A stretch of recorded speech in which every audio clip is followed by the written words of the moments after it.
Welcome dear learners. Today we are going to do the second part to supply and we'll take off from the place where we have stopped in the last class. This is Anita Jami Thomas, Assistant Professor from Department of Management from the Bhopal School of Social Sciences. So let's see what was exactly done in the last class. Last class we ensured that we tried to understand what is law of supply. I did state that when the prices rises, the supply will also rise. In short, price and supply is directly related to each other. So, from there on, we are going to talk about the assumption to the law of supply. Let me be clear about this. The law of supply is based on ceteris paribus assumption. When I talk about ceteris paribus assumption, we did say about several determinants. Of that determinants, except for price, all the other factors are assumed to be constant. So let's see what are those assumptions. If we look at the first assumption, it talks about there is no change in income of the consumer. We believe that the income of the consumer doesn't change. We say that the technique of production doesn't change. There is no change in transportation cost, no change in cost of production. The prices of other goods should be remaining constant, and there is no change in government policies, etc. Whatever determinants you take, we have just named a few. All the determinants except for price. Rest all the determinants, if you put here and say that there is no change, we would be believing in the ceteris paribus assumption. Okay, that is on the other things remaining the same. So except for price, all the other things remains the same, and price is the only variable factor here. Now let's see what are the exceptions to the law of supply. Here, when the prices rise and supply falls, giving a vice versa or indirect relation, then we can call it as an exception to the law. So let's see what are the basic exceptions to the law of supply. The first exception here is expectation about future changes in prices. Say for example, a seller expects in future the prices to rise, and today the prices comparatively lesser. But in this case, the seller will supply more in future and will hold back his sales or stock. Okay, he will hold it back today.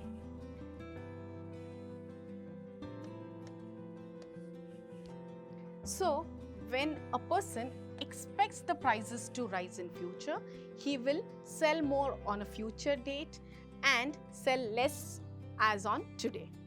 The second exception is backward supply curve of labor, or we can call it as backward bending supply curve of labor. Now remember, the supply of labor will fall as the wages would rise. Now the reason here is basically because the workers will substitute their leisure for the paid work time. So automatically what happens here is that at higher wages, there will be decrease in labor supply. The third exception to the law is agricultural goods. When I talk about agricultural goods, we all know that agricultural goods are seasonal in nature. Now remember one thing, seasonal goods cannot be increased according to demand. So its supply cannot be increased owing to the demand in the market.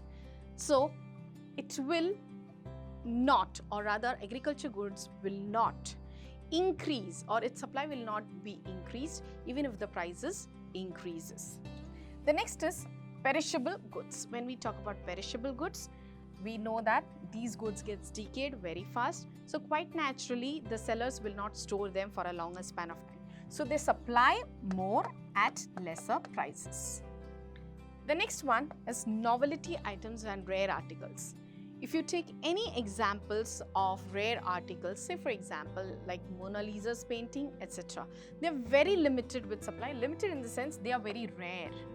So what happens in case of such items? The supply is very less and prices are quite high.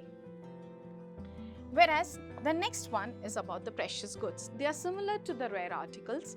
Here, precious goods like diamonds or any jewelry items, what happens here is that they command high prices, but precious like very rare diamonds, say like Kohinoor or any other things, will not be supplied from nature in abundance. So quite naturally their supply is very limited, very limited, and their price is too high. So quite naturally it is an exception to the law of supply.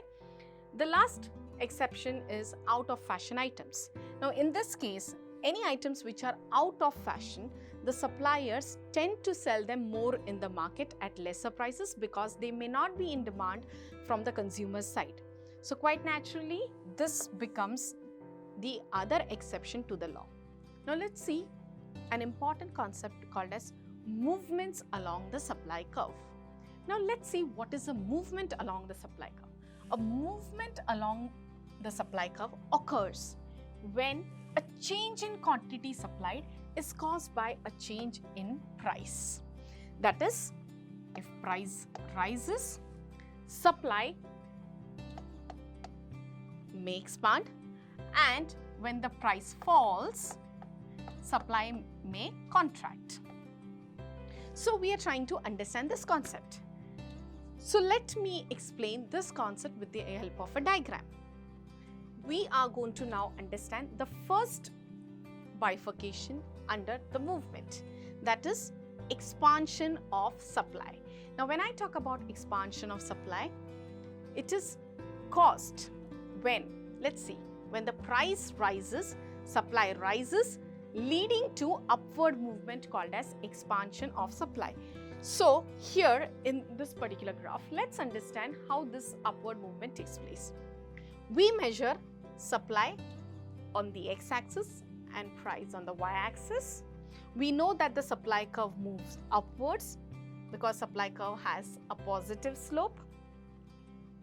And say for example, OP is a price here, and at price OP, certain quantity of a commodity is supplied by the seller. Now say for example, if the price is rising, now we are going to understand the expansion of supply. Say if price rises to P1 from OP to OP1, quite naturally my quantity supplied will also rise from OQ to OQ1. Now say from this point A to the point B, there is an upward movement on the supply curve. This is called as expansion of supply.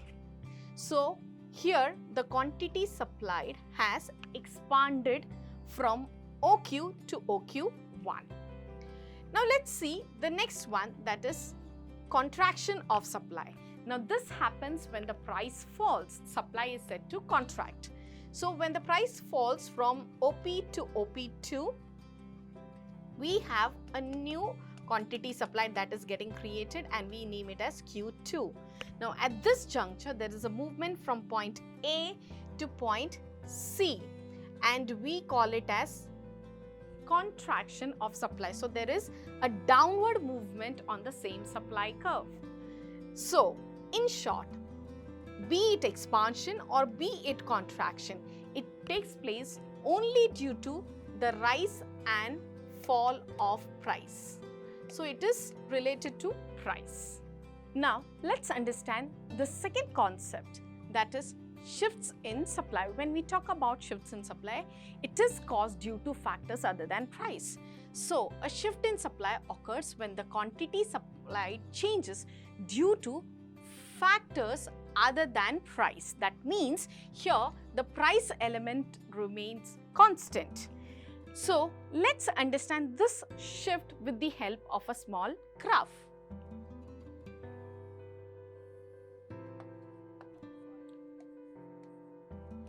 Say here in this particular graph, we measure the supply on the x-axis and price on the y-axis, and as we have stated here, price remains constant. So I have my price line which is absolutely constant here. And I have my supply curve. I'm just drawing my original supply curve SS. So let's look at the increase in supply.